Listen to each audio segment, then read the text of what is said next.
Hi there, welcome back to Daily Sales Tips with Chin. No special effect here. I actually did lose all of my hair between last video and this video. All the kids in Toby's daycare ended up with eggs for head lice on their head, so the daycare was closed and we all had to cut off our hairs. So I'm going to be speaking a bit softer in this session because Toby's actually sleeping next door. So we were talking about the guide framework, which we can use in order to move a prospect all the way from interested lead to a close. We've covered greet, understand, inform. Today we're going to be talking about the discuss element. And then lastly, there's going to be the enrich element as well. So let's jump right to it. The discussion phase, now you've already greeted the customer, you've already probed them, you really understand their needs, and you've already started to showcase your product and solution. Now you're going in for the close. How do you know when's the right time to close? Today we'll cover all of those topics. So first off, when it comes to the discuss phase, there are actually 4 things. So a quick disclaimer, I actually mentioned that this whole series is only a 6-part series. I overlooked that there were actually there's actually a lot of content that I want to cover over here. So I might actually make and break it up into a few more additional videos as well. So number 1, in the discuss phase, they're going to be buying signs. So these are signs, positive signs that help you understand that your customer is ready to buy. Then there's trial closing. So that's where you actually test the waters to see if your customer is ready to close and buy. And then you have the actual close. So this is where you actually position yourself and try to ask for the sale. And then lastly, of course, if they have any objections, you want to be able to overcome those objections as well. So these are the 4 key things around discuss. So this will be broken up into a 4-part series. First off, before you even jump to trying to close the customer, you want to make sure that first, the customer has a budget. You've already identified and clarified that they're ready to purchase, that they have the budget needed. Number 2, that you're actually speaking to a decision maker. So they actually have the authority to actually make the decision. They have a need. So you've agreed to the problem. You're clear on what solution is suitable for them. And the time frame is clear. You know that they need to implement it now or soon, right? So you're ready to actually move them into a close. So don't try to close if any of this is not met, because you will definitely fail to close.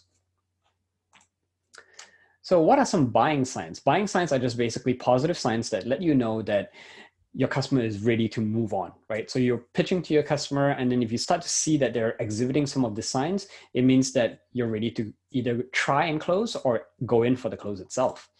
So they're physical buying signs. So if you're seeing someone in person, or maybe if you're in a virtual call, if you can see them, these are things like leaning in, smiling, mimicking your behavior, nodding in agreement. If you see in person in a store as well, you might notice that people will tend to have their hand near their wallet if they're ready to buy. So you can try this out and go to a food court and just people watch. And you notice that if people decide on a store that they want to buy from, they will tend to have their hand close to their pocket, right? It's a subconscious gesture. Of course, even just pulling out their wallet, that's obvious.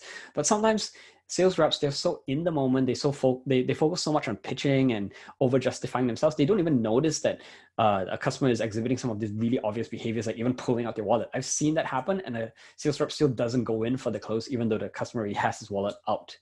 So just make sure you pay attention to some of these things. Verbal, of course, if you hear that the customer is agreeing to a lot of things that you're saying, if they're saying a lot of positive words like, yes, that's cool, amazing, right? If they're delighted, if they sound like they're excited, those are all positive buying signs. Of course, again, not everyone's going to be able to sell in person. There are virtual buying signs as well. So if you notice that your email that you sent to them is open multiple times, and this can be tracked as well if you have a CRM tool like HubSpot. So you can see, how many times is the email open?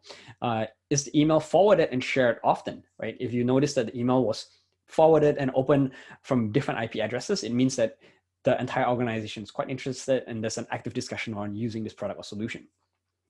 So you can use a tool like Salesforce or HubSpot, and it will allow you to track the engagement level of your emails. You can set up lead scoring. Lead scoring is basically if a customer exhibits some of these behaviors, you can assign a certain score to them. So for example, if a prospect lands on your pricing page, maybe to get a score of 10. If they open up your email every time, it's 1 point each time. And then basically you tally it up. It just helps you really differentiate who are the warm leads that are ready to close versus the ones that still need a bit of work and warming up. And lastly, revisit. So if you have things like a website, if you notice that people are coming back over and over again, then again, that's another positive behavior as well. So I hope some of these signs have been helpful for you.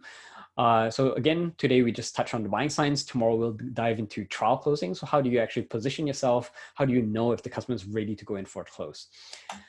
So yeah, if you enjoy the sessions, definitely check out my YouTube channel. Just search my name. There's a playlist called Daily Sales Tips, and that's where you'll find all these videos. I'll post it in the comment below as well. If you have any questions, here's my email. Feel free to comment down below as well. Hope you enjoyed the session. Tune in tomorrow then.